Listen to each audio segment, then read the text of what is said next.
Elisabeth Assayag, Elliott Deval, Gauthier Lebret, Olivier Guénec et toujours avec nous Stanislas Godon, délégué national du syndicat de Police Alliance. On a appris des choses intéressantes, notamment avec Pascal Pierre Garbarini, qui nous expliquait que sans doute ces jeunes gens comparaîtront libres des mineurs et parce qu'ils sont mineurs.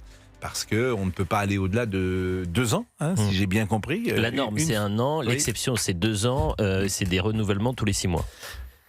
Beaucoup de réactions, évidemment, et c'est toujours pareil, c'est des réactions souvent à droite. Il n'y a pas de réaction à gauche. C'est ça qui est terrible. Si, il y a Antoine aujourd'hui. Léaumont. Et Gabriel Attal. Et Gabriel Attal, oui. Mais Alors, Emmanuel Macron n'a pas réagi. C'est-à-dire qu'Antoine Léaumont a réagi. Emmanuel Macron, il a réagi beaucoup plus vite pour Naël, en termes de délai. Donc Marine Le Pen a réagi. Le calvaire du jeune Louis, 17 ans, lynché à Narbonne, soulève le cœur et nourrit une immense colère chez les Français face à cette barbarie du quotidien. Bruno Retailleau, Louis avait 17 ans. Il a été attiré dans un guet-apens, sauvagement roué de coups et laissé pour mort. Ce déferlement de violence est insoutenable.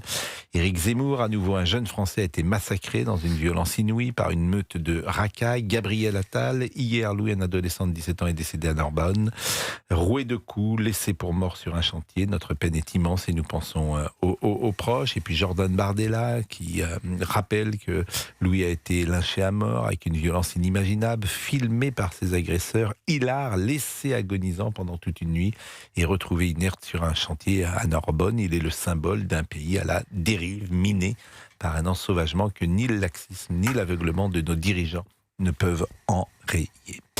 C'est vrai qu'on est confondu souvent, Monsieur Godon, je suis le plus âgé ici autour de cette table et il y a toujours eu de la violence, bien sûr, il y a toujours eu des choses abominables, il y a toujours eu des crimes invraisemblables, la perversité, le mal, tout cela existe.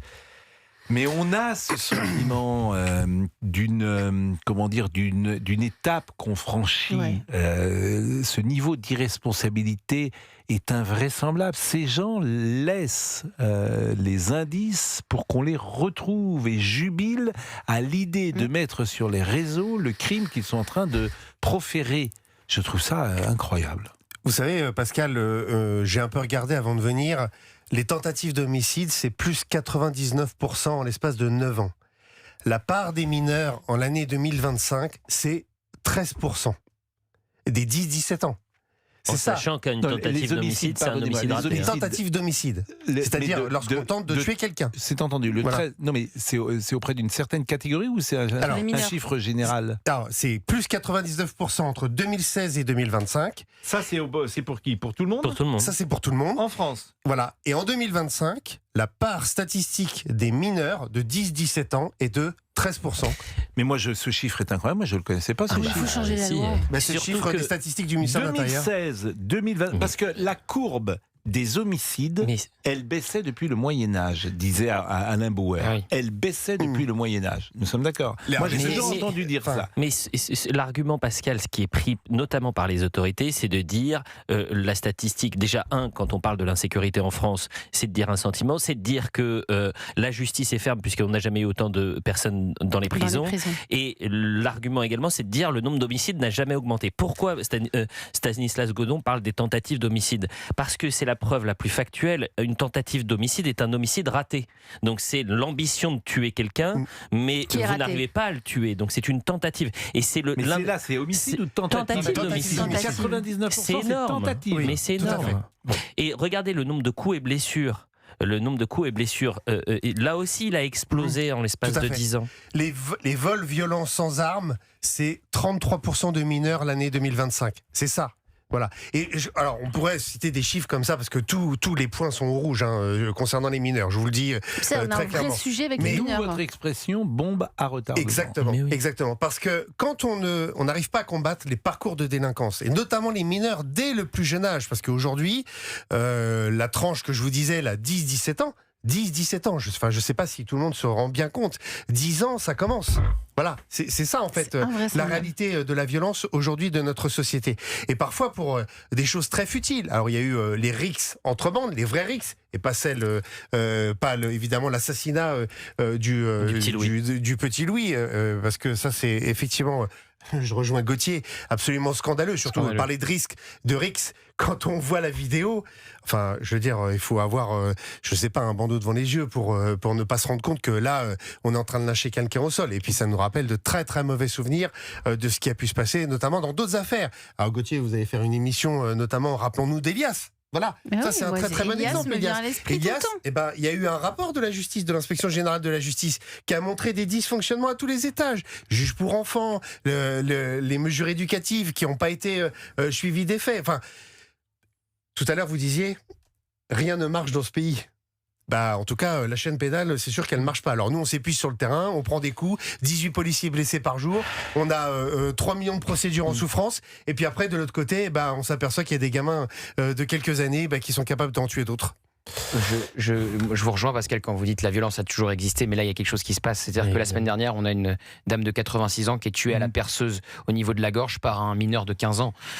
Les noms qui s'enchaînent, qu'on connaît tous, les visages qu'on connaît tous depuis tant d'années, Thomas, Elias, Lola, Philippine, Matisse, ils sont tous morts pendant le double quinquennat d'Emmanuel Macron. Il y a aussi un bilan sécuritaire à tirer. Je veux dire, l'État avait la responsabilité du jeune Louis. L'État a une responsabilité quand il n'écoute pas Rosa qui a été violée à 50 reprises. Lola et Philippine, c'est l'histoire des OQTF qu'Emmanuel Macron a promis de faire respecter à hauteur de 100%. On n'est même pas à 10. Elias, comme l'a dit Stanislas Godon, c'est une réforme notamment portée par Éric Dupond-Moretti et Nicole Belloubet qu'on appelle la césure. Je te condamne dans un premier temps, je te donne ta sanction dans un second, et c'est pendant ce laps de temps qu'Elias est tué à la machette. Tout ça, excusez-moi, ça fait partie d'un bilan sécuritaire. Et qu'est-ce que répond Emmanuel Macron ? Faut pas faire de lavage de cerveau, faut pas crier, faut pas faire de démagogie. Bah, c'est juste insupportable en fait. Les enquêteurs ont retrouvé les assassins de Louis, principalement, on l'a dit, parce que ils ont fait des vidéos sur TikTok dans le train retour juste après avoir assassiné Louis. Et je suis en train de voir sans doute Incroyable. ces images que vous avez Oui, dans le train, on vient de les voir, on c'est les diffuse une horreur. floutées, ces images. On les a pas sont encore mineures. diffusées, celles-là. on les a voit pas dans le encore train. On les voit dans le train en train de faire des petits selfies, des sourires, ils ont l'air très fiers d'eux d'ailleurs. J'entends bien, on peut pas, mais à force de pas pouvoir, c'est sur les réseaux sociaux. En tout cas, ils peuvent. Donc tout le monde le voit sur les réseaux sociaux, vous avez raison, hein, la loi est ainsi faite, mais bien sûr, on voit ces jeunes gens. Alors tout le monde a accès à ça, mais la télévision n'en parle pas. Alors je ne sais pas si les médias en ont parlé. Un petit peu, j'ai regardé ce qui s'est passé chez des radios. BFM en a des un tout confrères, petit peu parlé mais entre c'est pas du 3 tout heures sur la canicule. le même traitement médiatique effectivement que la canicule. Ça devrait faire la une de parler tous plus les du journaux. Pas un sujet dans les JT de 13h et de France 2 ce midi, une nouvelle fois, comme pour la fête de la musique, ça recommence. Donc voilà, ces gens ne veulent pas parler de cela. Ils ne veulent pas parler de ça. On ne veut pas parler de ça. Peut-être. C'est on brainwash. Donc on ne veut pas parler, on veut parler de l'actualité heureuse. Bon. Et je peux vous dire que la famille est très en colère. La tante, elle prend la parole parce qu'elle dit il y en a ras-le-bol et les Français en ont marre de ce qu'on nous dit. Et il n'y a pas de procès en récupération politique là. Là, Éric Dupond-Moretti peut rester chez lui, il peut rien dire parce que c'est la famille qui veut et qui nous a contactés pour qu'on puisse apporter la vérité sur ce qui s'est passé.